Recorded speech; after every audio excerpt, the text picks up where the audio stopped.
जब मैं 10th class में था, पढ़ाई में मैं तो कुछ खास नहीं था। मैं उन बच्चों में से आता था जो पढ़ाई छोड़कर सारे कामों में अच्छे होते हैं। तुम इनसे क्रिकेट खिलवा लो, फुटबॉल खिलवा लो, हाँ मैं भी वैसे ही था। स्पोर्ट्स में अच्छा, क्रिएटिविटी में अच्छा, बस पढ़ाई मत करवाना। फिर रिलेटिव्स भी कुछ ऐसे ताने मारते थे, हाँ पढ़ाई छोड़ के कुछ भी करवा लो इनसे। हाँ तो उसमें दिक्कत क्या है सड़ेली आंटी? पढ़ पढ़ के क्या तुम्हारे विक्की जैसा हो जाऊं? 2 1 या 2 2 2 या 4। नहीं, सब ठीक हो जाएगा। तो 10th क्लास बोर्ड होती है और इस क्लास में तुम्हारे पास चॉइस नहीं होती, तुम्हें पढ़ना ही पड़ेगा घर वालों के प्रेशर के कारण। फिर यहाँ तुम्हारी क्रिएटिविटी या टैलेंट काम नहीं आते। भले तुम्हें जमीन पे सर रख के इतना तेज घूमना आता है कि तुम उड़ भी सकते हो। तो जब मैं 10th क्लास में था, मेरा पढ़ने में कुछ खास मन नहीं लगता था। मेरी मम्मी ने मुझे कुछ उपाय बताए। सुबह जल्दी उठ के नहा धो के पूजा पाठ करके पढ़ने बैठा कर, सब कुछ याद हो जाएगा। नहीं मुझे एक बात बताओ, ये सुबह उठ के जल्दी पढ़ने वाली बात लोग इतना बड़ा चढ़ा के क्यों बताते हैं? नहीं बिल्कुल ऐसे बोलेंगे, हाँ बेटा साल भर पढ़ाई नहीं करी और अभी तुम्हारी फट रही है, कोई बात नहीं, एक दिन सुबह जल्दी उठ के पढ़ लो, सब कुछ याद हो जाएगा। तो अंकल आप सुबह उठ के पढ़ लेती है, गैराज क्यों संभाल रहे हो? क्योंकि मैं सुबह उठ के पाना फेंकने की प्रैक्टिस करता था साले, बात करता है। अब देखो मेरे से तो पढ़ाई हो नहीं रही थी और मेरे 10th के प्री बोर्ड्स भी पास आ रहे थे, तो मैंने सोचा कि मैं मेरे एक दोस्त के साथ पढ़ाई कर लेता हूँ। तो उस टाइम मेरा एक दोस्त था, उसे हम बोलेंगे यश, क्योंकि उसका रियल नेम यशश था और मुझे वो बहुत अजीब लगता था। ऐसा लगता था 2 यश नाम के बंदे एक ही में घुसेड़ दिए। अब जो ये यश था ना, ये पढ़ाई और मस्ती दोनों में अच्छा था। मुझे नहीं पता कैसे था बट था। तो अब मैंने फटी में अपनी झोली और पानी की कुप्पी उठाई और यश की गुफा की तरफ चल दिया। यश मुझे भी पढ़ा ले अपने साथ। पहले ये बता तेरा एसएसटी में कितना हो गया? अरे एसएसटी की तो पुस्तक ही नहीं मिली मेरे को जब मैं लेने गया था। तू पुस्तक खरीदने कब गया था? सोमवार माने कल। ओह फिर तो तू पास नहीं हो पाएगा। ठीक है। फिर मैं अपनी पानी की कुप्पी और झोली उठा के घर आ गया।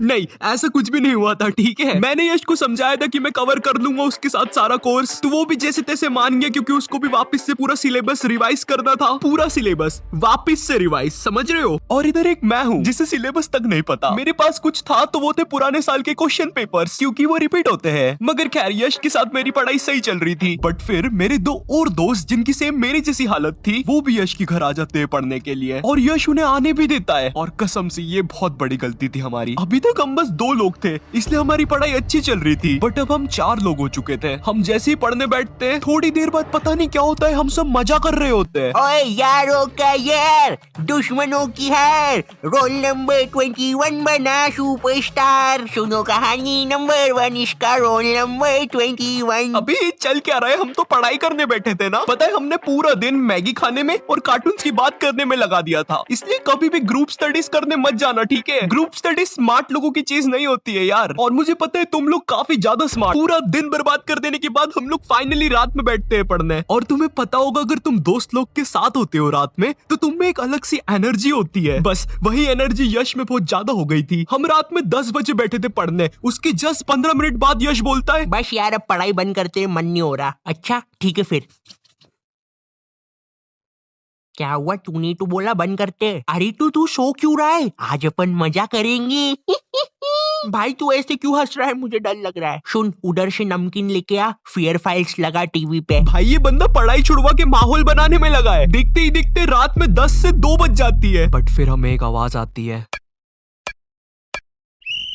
अगर कोई नॉर्मल बंदा होता ना तो उसकी तो जान ही निकल जाती कि ये आवाज कहाँ से आई। बट ये हमारा चौकीदार था। तुम लोग के उधर होते या नहीं पता नहीं, बट हमारा चौकीदार रात में 2 से 3 के बीच में आता था, ताकि अगर रात में कहीं पर चोरी हो रही हो तो इसको पता चल जाए। ये बंदा एक तो इतने डरावने तरीके से ठोकता है ना 3 बार। सोचो रात में एकदम सुनसान माहौल और फिर 3 बार ठोकने की आवाज।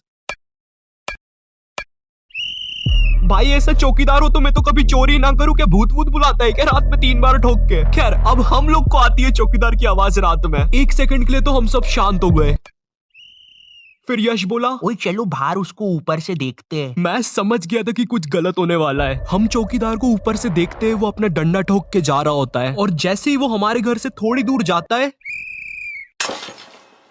ये सीटी चौकीदार ने नहीं बजाई थी, ये यश था। हम लोग जल्दी से भाग के अंदर आते हैं और सब लोग शांत हो जाते हैं। हमारी जान निकल चुकी थी। रात में 3 बजे ये बंदा चौकीदार की मजे ले रहा है। चौकीदार के पैरों की आवाज वापस आ रही होती है, मगर थोड़ी देर बाद वो वापस चला जाता है। मगर फिर से जैसे ही चौकीदार सीटी बजाता है, उसके बाद यश भी बजा देता है। इस बार चौकीदार समझ जाता है कि आवाज कहाँ से आ रही है, क्योंकि किसी भी घर में लाइट नहीं जल रही होती है सिवाय यश के घर के, और हमको वो चीज पता ही नहीं थी। वो चौकीदार यश के घर के नीचे आके खड़ा हो जाता है और अपने पैरों की आवाज करता है। यश को लगता है वो फिर से चला गया। यश गेट खोल के जैसे ही बाहर निकलता है सीटी बजाने। हाँ चल देख लिया, अब नीचे आजा, तेरी सीटी बजाता हूँ, चल जल्दी नीचे आ। हम लोग कसम से इतना तेज भागते हैं घर के अंदर, लाइट बंद करके एकदम शांत। बट वो चौकीदार अब यश का गेट ठोकने लग जाता है जम से। हम लोग की बहुत गंदी फट चुकी थी और यश के घर वालों में से कोई उठ जाता ना, हमारा तो खेल ही खत्म हो जाना था। मगर थोड़ी देर बाद वो चौकीदार अपने आप चला जाता है, मुझे नहीं पता कैसे, बट हाँ